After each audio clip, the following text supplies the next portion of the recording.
What do the planet Nibiru, Russia's war against New Zealand, and the Martian invasion of 1938 all have in common? Easy. They're all proof you shouldn't believe everything you hear. On October 30th, 1938, American airwaves were abuzz with the news of an invasion.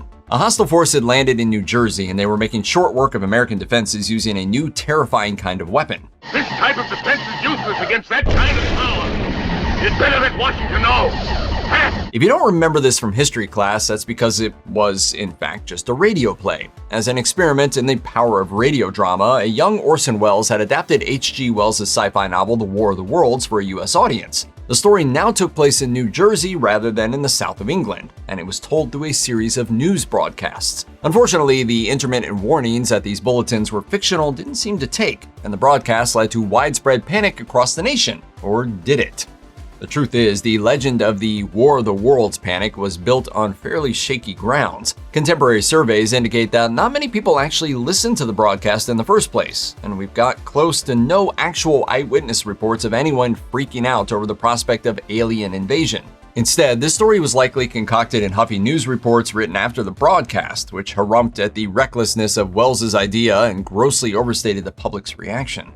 Here's something the people of the Caucasus, Siberia, Poland, Hungary, the former Czechoslovakia, Afghanistan, Georgia, Kazakhstan, and Ukraine will all tell you. Threats of Russian invasion are no joke. Vladimir Putin, please, go out to our country. Go out, go out. We don't want you. Still, they won't be calling in New Zealand as an additional witness. Back in the 19th century, the Kiwis worried about having to eat borscht and learn a new alphabet. But as it turned out, the Tsar's ambitions never extended that far south. This is how it all went down. The British Empire had joined France and the Ottomans in an alliance against Russia in the Crimean War of 1853-56, and relations between those powers had barely cooled even 20 years later. By the 1870s, Russian ships were occasionally trawling the South Pacific, prompting an enterprising newsman to try and get New Zealanders to take the Russian threat seriously. His idea? A hoax news report that a Russian ship had entered Auckland Harbor, launched a submarine, and kidnapped the mayor for ransom. He even dated the news report 3 months into the future in order to underline the theoretical nature of the report. And while the panic was limited at first, Anglo-Russian jockeying for influence in Afghanistan in the mid-1880s eventually led to the construction of fortifications around New Zealand's coastal cities. Just in case. Halley's Comet visits our skies pretty regularly, but the 1910 event promised to be truly special. The Earth would pass through the tail of the comet, adding a bit more twinkle and pizzazz to the show. Unfortunately, when the French astronomer Camille Flammarion was interviewed about the upcoming event, he made the grave mistake of, wait for it, speculation. Flammarion suggested that, although unlikely, the comet could strip the oxygen from our air or impregnate the atmosphere with fatally corrosive gases. And I'm sure you can guess what people thought of that. Flammarion wasn't the only person to make these kinds of claims, but his comments were among the first in a chain reaction of partial truths and guesstimations that eventually caused some to believe that Earth was doomed. And then this guy made things even worse. Approached for a follow-up, Flammarion decided to start talking about cyanide-like poisons infiltrating the atmosphere. In response, panic-stricken readers blew off their duties, while unscrupulous actors came up with a range of snake oil solutions. Some hid in caves or sealed-up rooms, and a few took their own lives due to the panic. Yet the 1910 appearance of Halley's Comet ended as it always has done, with nothing more than a pretty cosmic display. Still, they did at least make a teen horror movie based around Flammarion's wild predictions in 1984. So there's that. Night of the Comet. On July 16, 1945, the US conducted the Trinity Test, mankind's first detonation of an atomic weapon. At the time, some also believed that it might be the last, not because cooler heads would somehow place this curse back in Pandora's box, but because the bomb would ignite the atmosphere and kill us all. Oppenheimer fans will know the score with this one. So here we are, lost in your quantum world of probabilities and needing certainty. Scientists feared that the test could cause so much heat that it would set off a self-sustaining fusion reaction with the nitrogen in the Earth's atmosphere, which would have spelled the end of the Earth and everything on it. Eventually, Robert Oppenheimer was assured by his colleagues that the odds of such an outcome were minimal, given the relatively low temperature and pressure of the atmosphere, and so the test went ahead as planned. Still, that didn't stop some gallows humor making the rounds before the detonation took place. Enrico Fermi took bets on whether the bomb would destroy the whole planet or merely all of New Mexico, while Edward Teller based it himself in sunscreen. Luckily for them, they had nothing to worry about. Trinity proved that America's A-bombs were just the right size and strength to level a Japanese city. If there's one thing the turn of each millennium has taught us, it's that human beings are really scared of big numbers. Scholars disagree about the exact scale and shape of the reaction against the year 1000, but it seems that at least some form of anxiety took hold, mostly concerning the return of Jesus Christ. Biblical dogma suggests that JC's comeback will involve judging all the sinners of the world, and the fear of this may have spurred a reaction among European Christians at the end of the 10th century. There was a marked increase in land donations to the influential monastery of Cluny in France, for example, as jittery aristocrats attempted to buy favor with the big man upstairs. And this atmosphere probably wasn't helped by the Holy Roman Emperor of the time, Otto III, who was devout even by the standards of the day.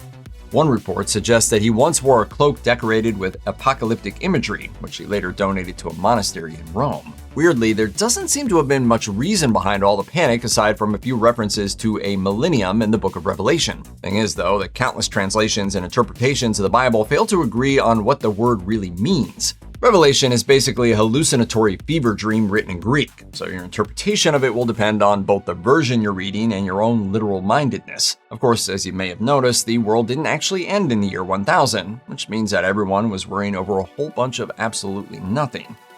Y2K was shorthand for a computer bug that was expected to spark chaos when the calendar flipped over to the year 2000. Dates stored with two-digit years might misread the new year as 1900 and make miscalculations as a result, and the fear of this led many to assume the worst could happen, from planes falling out of the sky to a 1929-style stock market crash. Oh no, it's happening.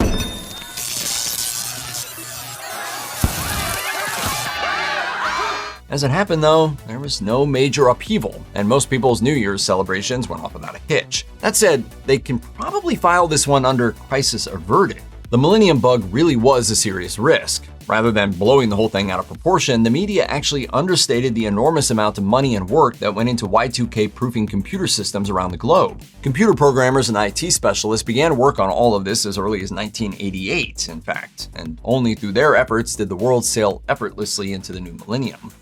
For years, some have claimed that the gravitational wobbles in the orbits of certain celestial bodies indicate the presence of an undiscovered planet in our solar system. This ninth planet would be several times Earth's size and much, much more distant than Neptune, taking over 10,000 Earth years to complete a single orbit. The existence of such a body would help answer some confusing questions about the solar system, largely having to do with why certain objects' orbits are tilted compared to others. Sadly, as of yet, Planet 9 has yet to be discovered.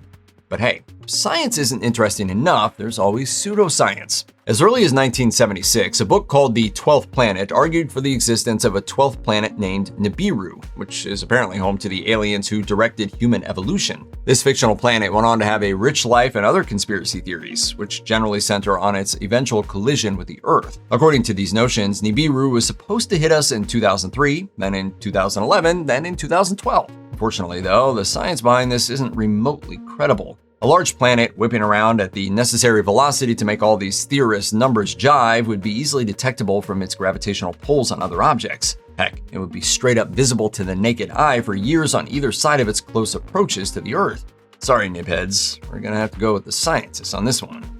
In the field of physics, particle accelerators speed up particles as fast as they can and slam them into a target, essentially allowing scientists to sift through the debris for new information. The largest particle collider in existence is the Large Hadron Collider, which lies below the Franco-Swiss border. Information gathered from experiments here has allowed physicists to explore the theoretical concepts of dark matter, other dimensions, and the Higgs boson. Great Scott! Panic around the Large Hadron Collider largely stems from the fear that the experiments carried out inside could create tiny black holes. But any black holes created in a particle accelerator would not only be very, very tiny, but also very, very short-lived, since they evaporate through a specific kind of radiation. More far-fetched theories, meanwhile, suggest that the LHC could create a portal to another dimension, while the unfortunate God particle nicknamed for the Higgs boson led some to worry that it might open a gate into hell.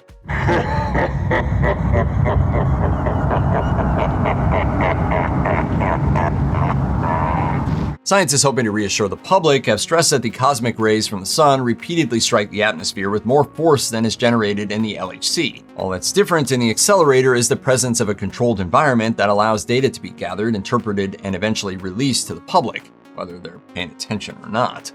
In 1843, the United States was experiencing a period of renewed religious enthusiasm. So you can imagine everyone's excitement when a Baptist preacher named William Miller announced that he'd figured out exactly when Jesus intended to return. Miller broke from most Christian tradition in arguing that actually none of the prophecies in Revelation had been fulfilled. They would all be coming in the future, and that future would begin in 1843. No, wait, 1844.